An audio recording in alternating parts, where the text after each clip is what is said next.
European Union is paying our country because of tariffs $950 billion. Think of that. We're talking about a year. $950 billion. Japan is paying us $650 billion. These are countries that paid us nothing until I came along. So Donald Trump is declaring there that because of his massive, insane, ever-changing tariffs, the EU's paid us almost $1 trillion. Japan has paid us almost $1 trillion. Now, you'll be shocked to find out that he's utterly wrong about all of that. But let's say that he at least has the numbers sort of right, that it's generated that money.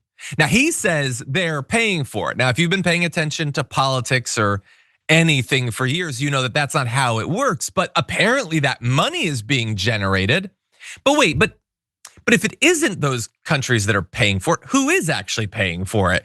Well, there's been some analysis actually. Goldman Sachs has looked into this and they found that thus far, and we're still in early days of these tariffs, US consumers are shouldering up to 55% of the costs stemming from Trump's tariffs.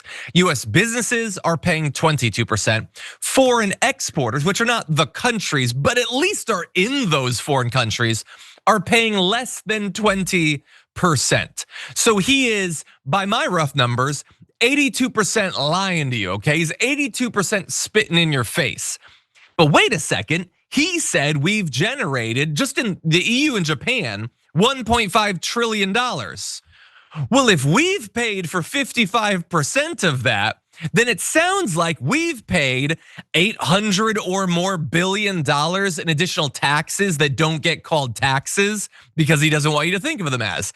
Those countries have paid very little, less than 20%. Now, the US businesses are absorbing some of it. Maybe they'll be able to do that for a while. I assume that would still bother them, that's clearly cutting into their profits for apparently no gain. But we are paying for the majority of it. And you're probably feeling that yourself in the products that you buy. Now that said, that with a video we showed, it's not the only lies that he's been telling recently. Let's jump now into this. There seems to be a new version of TDS, which I would call tariff derangement syndrome. And many on your side seem disappointed that there is no inflation today. As a matter of fact, we saw the best inflation numbers since 2020. So there has been nothing passed on. There has been no tariff recession. So no inflation, no recession due to tariffs.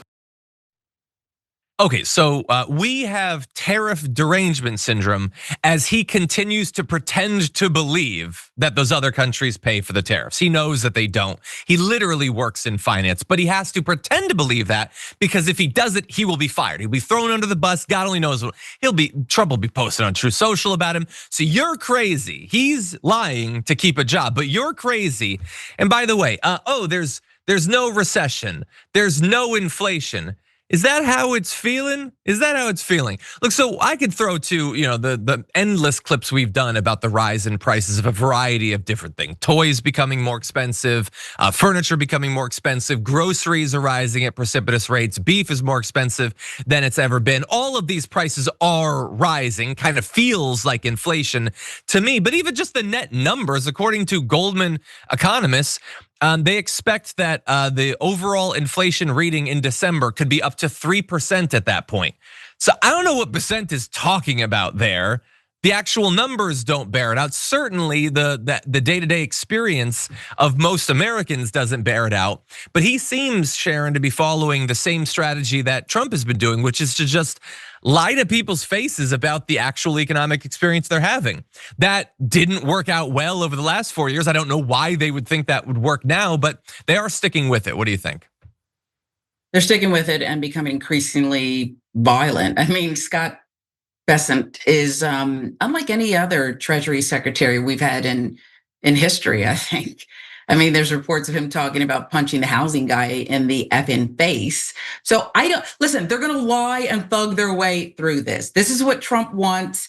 Bessent he's supremely qualified in his financial education. He understands how things work. He's just choosing to do alternative facts and weird math. The math ain't mathin', and he's gonna show up for the hearing and he's gonna attack and push back. And that's how it's going to be. All of these are lies, and we're either going to swallow it whole or somebody's going to threaten us. Either way, we're screwed.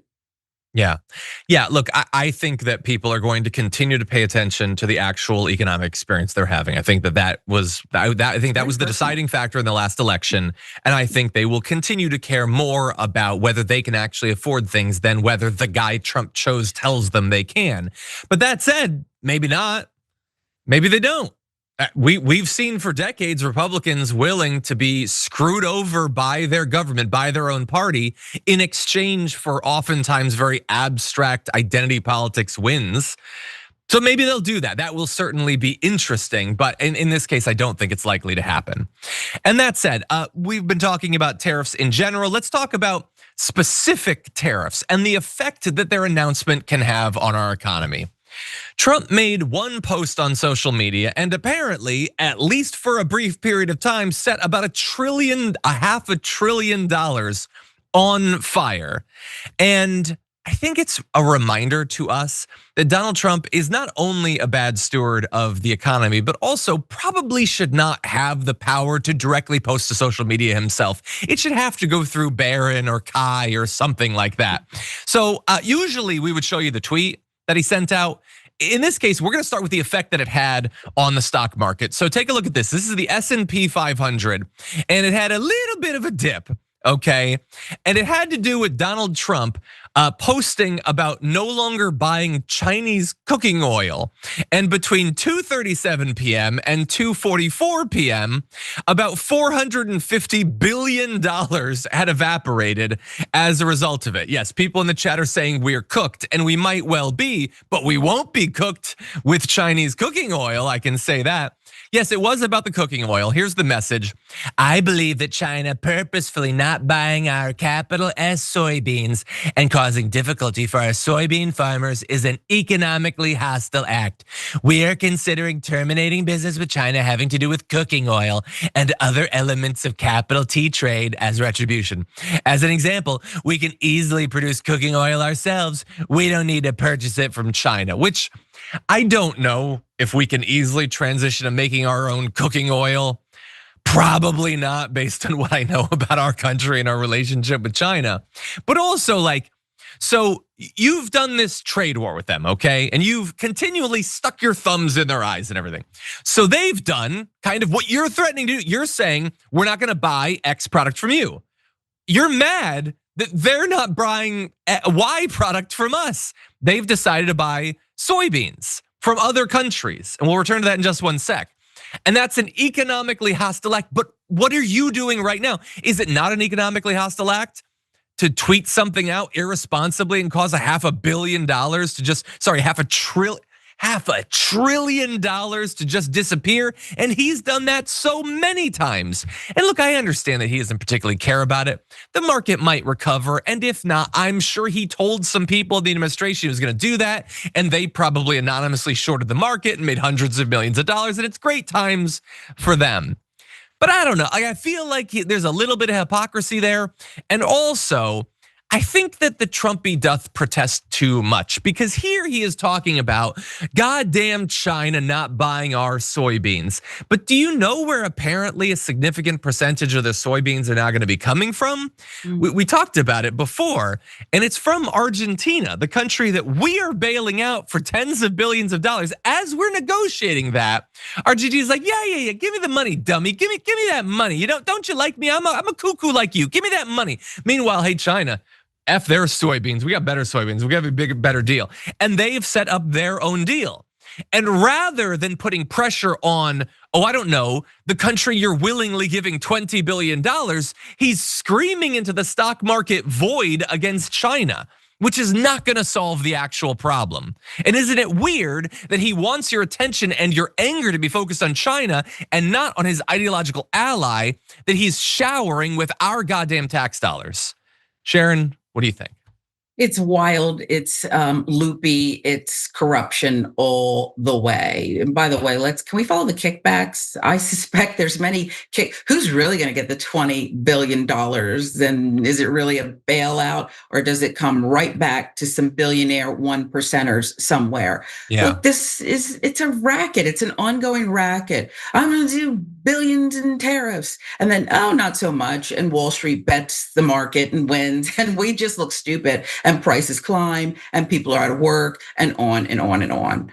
Yeah, 100%. And like, there's so many examples of, we didn't used to have any of this, Like, it's not like times were great always under Obama. Certainly they weren't great always under Biden, but there was a range of how awful things could be.